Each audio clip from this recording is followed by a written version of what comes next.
आज की इस क्लास में सीखेंगे कि कितने बड़े कमरे में कितने टन की एसी को लगाई जाए। देखिए, अगर आप एसी का चयन सही से नहीं कर पाएंगे, सही से आप ये क्लियर नहीं कर पाएंगे कितने टन की एसी कितने बड़े कमरे में लगाई जाए, तो वहाँ पे आपका काफ़ी नुकसान होने वाला है। या तो बिजली ज़्यादा आने लगेगी, या तो फिर एसी ख़राब होने का भी डर है, या फिर अच्छी तरीके से रूम में आपकी कूलिंग नहीं हो पाएगा।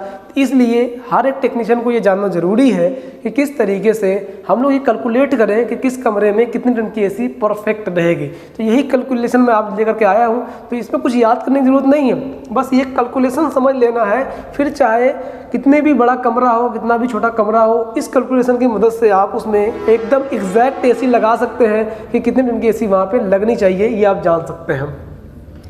तो यहाँ पे आप देखिएगा, ये 0.5 टन की एसी, देखिए यहाँ पे लिखा गया एसी टन और यहाँ पे लिखा गया है स्क्वायर फीट। तो यहाँ पे जो हमारी एसियाँ हैं ये 4 टाइप की फिलहाल यहाँ पे है। विंडो एसी जो हमारी आधे टन से स्टार्ट होती है, और स्प्लिट एसी 1.25 टन से स्टार्ट होती है। तो फिलहाल यहाँ पे देखिए, ये आधे टन की एसी है, ये 0.75 मतलब कि 1.25 टन की एसी है, और ये 1 टन की है, ये 1.5 टन की है, और ये 2 टन की है।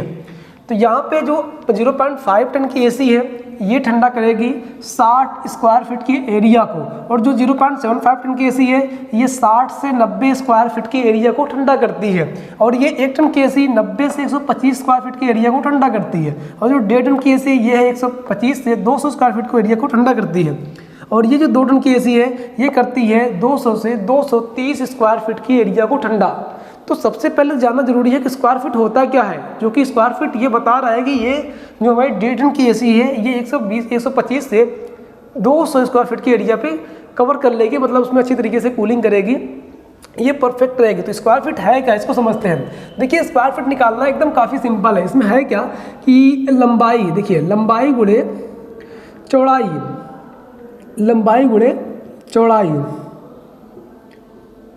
बराबर स्क्वायर फीट। तो लंबाई गुणे चौड़ाई बराबर स्क्वायर फीट, मतलब कि लंबाई और चौड़ाई जो है उसको जो भी फीट से नापिए कि कितना फीट लंबाई है और कितना फीट चौड़ाई है, उसके बाद उसको कैलकुलेट कर दीजिए, मतलब कि गुणा कर दीजिए, वहाँ पे इंटू कर दीजिए, वहाँ पे निकल जाएगा। जैसे मान लीजिए हमारे रूम की जो साइज है वो 10 बाई 10 की है, जैसे मतलब 10 फीट लंबाई इस रूम की है और 10 फीट इसकी चौड़ाई है। तो 10 लंबाई 10 फीट है, चौड़ाई कितनी है, ये भी 10 फीट है। तो यहाँ पे क्या हो जाएगा, 10 गुणे 10 मतलब लंबाई गुणे चौड़ाई है। तो 10 गुणे 10 कितना हो जाएगा, 100, 10 में 100। तो ये कितना निकल गया, 100, मतलब कि 100 स्क्वायर फीट निकल गया। कितना है, 100 स्क्वायर फीट। तो 10 बाई 10 में कितना स्क्वायर फीट बन रहा है, 100 स्क्वायर फीट। तो यहाँ पे अब ये 100 स्क्वायर फीट तो निकल गया, तो इस 100 स्क्वायर फीट के एरिया को कौन ठंडा करेगा। अब यहाँ पे कैलकुलेशन पे आना और ये समझना है। तो यहाँ पे देखिए, ये जो 0.5 टन की एसी ये 60 स्क्वायर फीट के एरिया को ठंडा कर रही है, जो कि ये 100 स्क्वायर फीट हमारा बन रहा है। और ये हमारा जो ठंडा कर रहा है ये 0.75 जो 1.25 टन की एसी है ये 60 से 90 स्क्वायर फीट के एरिया ठंडा कर रहा है, मतलब ना ये लगेगा और ना ही ये लगेगा, क्योंकि ये 100 स्क्वायर फीट की एरिया है ना। तो 100 से ज़्यादा जो रहेगा वो यहाँ पे लगाया जाएगा। तो यहाँ पे आप देख सकते हैं जो 1 टन की एसी है ये 90 से 125 स्क्वायर फीट की एरिया को ठंडा कर रहा है। तो ये कितना स्क्वायर फीट है, 100 स्क्वायर फीट है, और ये कितना है, 125 तक ठंडा कर सकता है। तो यहाँ पे कौन सा काम कर जाएगा, ये जो आपका 1 टन की एसी है ये 100 स्क्वायर फीट की एरिया को कवर कर लेगी। और 100 स्क्वायर फीट कितने बड़े कमरे में बन रहा है, 10 बाई 10 का जो रूम है, 10 गुणे 10 का जो रूम है ना, वही 100 स्क्वायर फीट का एरिया उससे बन रहा है। और वहाँ पे हमारी जो एसी काम करने वाली है वो 1 टन की एसी यहाँ पे काम कर जाएगी। ठीक है, सेम इसी तरीके से किसी और को ले लेते हैं, जैसे 10 बाई 12। ज़्यादा हमारे पास जो रूम होते हैं ना वो 10 गुणे 12, 10 गुणे 10 का यही रूम ज़्यादा मिलता है हम लोगों को। तो जैसे मान लीजिए 10 गुणे 12 का रूम है, तो लंबाई इसकी है 10 फीट, और इसकी जो चौड़ाई है ये 12 फीट है। तो 10 गुणे 12 हो जाएगा इसके हिसाब से, लंबाई गुणे चौड़ाई, मतलब लंबाई 10 है और चौड़ाई कितनी है 12, और फिर बराबर क्या हो जाएगा, स्क्वायर फीट निकल जाएगा। तो हम लंबाई गुणे चौड़ाई कितना का हो जाएगा, ये 10 बराबर में कितना हो जाएगा, 120, मतलब कि 12 दहा में 120। तो यहाँ पे 120 स्क्वायर फीट निकल गया। क्या निकल गया, 120 स्क्वायर फीट, 120 स्क्वायर फीट निकल गया यहाँ पे हमारे पास। तो ये जो 120 स्क्वायर फीट एरिया है इसको कौन ठंडा करने वाला है, इसको समझते हैं ध्यान से। तो यहाँ पे फिर आते हैं हम लोग, यहाँ पे जो हमारी 1 टन की एसी है ये 90 से 125 स्क्वायर फीट के एरिया को ठंडा तो कर देगी, लेकिन आप याद रखिए ये बस 125 लिखा है ना, तो 125 तक ठंडा करेगी, और ये कहाँ है 120 तक।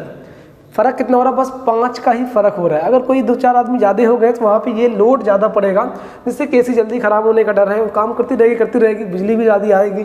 तो इसलिए ये थोड़ा ही डिफरेंट है, बस थोड़ा सा ही कम है। इसके वजह से हम इस पर फुल लोड ना दे करके इससे बड़ी जो एसी है, मतलब कि 125 से 200 स्क्वायर फीट के एरिया जो ठंडा कर रही है, मतलब कि 1.5 टन की एसी, ये हम लगा देंगे 10x12 के रूम में, मतलब 10x12 के रूम में। मतलब जहाँ पे 120 स्क्वायर फीट निकल रहा है, यहाँ पे हम 1 टन की एसी ना लगा करके 1.5 टन की एसी लगाएंगे।